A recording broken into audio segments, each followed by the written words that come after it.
monde, c'est Ava. Coucou tout le monde, c'est Charles.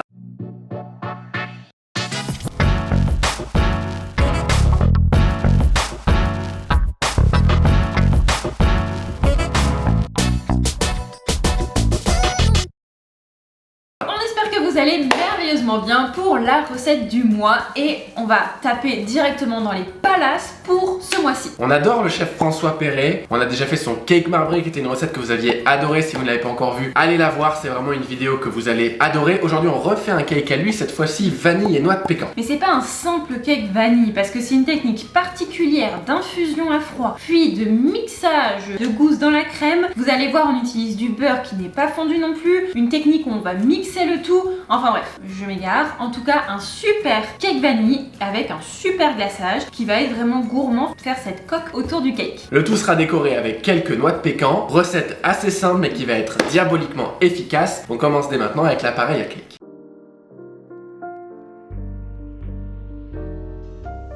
Pour commencer, on va mettre à torréfier les noix de pécan dans un four préchauffé à 150 degrés pendant 30 minutes. On récupère nos gousses de vanille et on va venir les fendre en deux et récupérer tous les grains qui se trouvent à l'intérieur. On fait ça pour les 3 gousses. On garde bien les grains de vanille de côté.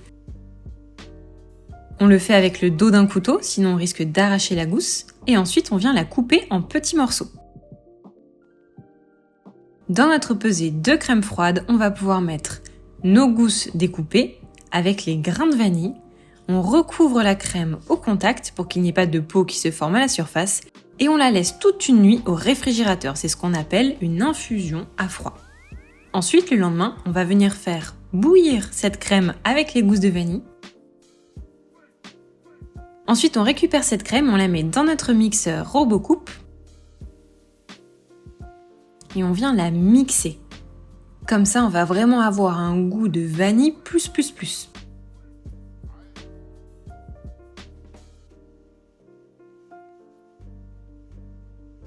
On passe ensuite cette crème à travers un tamis. Le but est vraiment de récupérer tous les grains, tous les arômes de vanille, mais laisser le bois de vanille dans le tamis.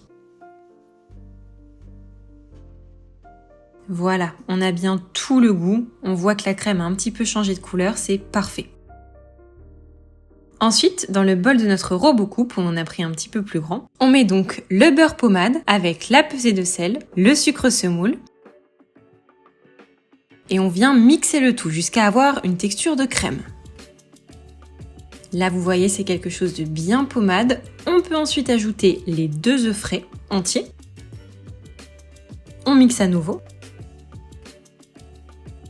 On ajoute la levure chimique ainsi que la farine et notre belle pesée de crème vanillée. Et on mixe le tout. C'est vraiment une technique hyper pratique et rapide pour réaliser un appareil à cake qui est vraiment bien onctueux. On ajoute ensuite nos petites noix de pécan bien torréfiées entières. On les mélange, cette fois on ne les mixe pas, on les mélange à la maryse. Et notre appareil à cake est prêt. On va pouvoir le mettre dans notre moule à cake bien beurré et fariné.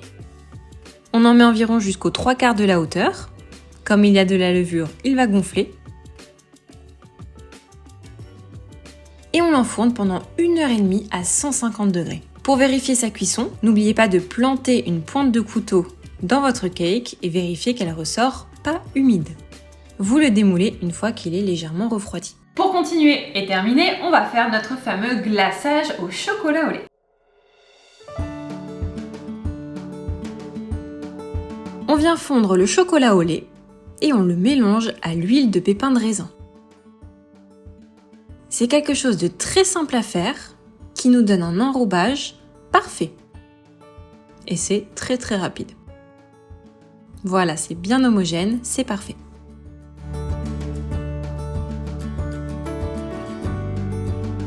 On récupère notre cake qu'on a mis au congélateur quelques minutes, histoire qu'il soit bien froid, on va dire une trentaine de minutes.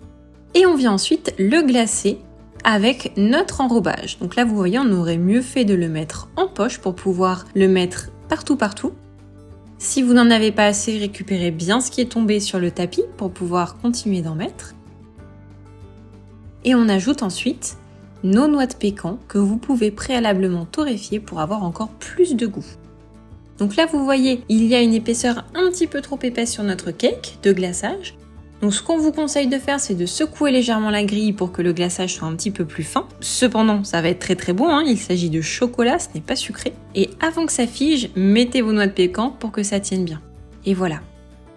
On a un super cake. Vous le savez pas encore, mais quand vous allez le goûter, vous verrez qu'il a un goût de vanille et de pécan incroyable. Il n'y a plus qu'à. Moi, je sais pas vous, mais sur les cakes, quand il y a une coque en chocolat avec ce type de glaçage, je trouve ça ultra gourmand. Qu'est-ce que t'en penses? Ouais, moi c'est l'odeur du cake là qui sent vraiment fort la vanille que j'adore. On va goûter, on va vous dire.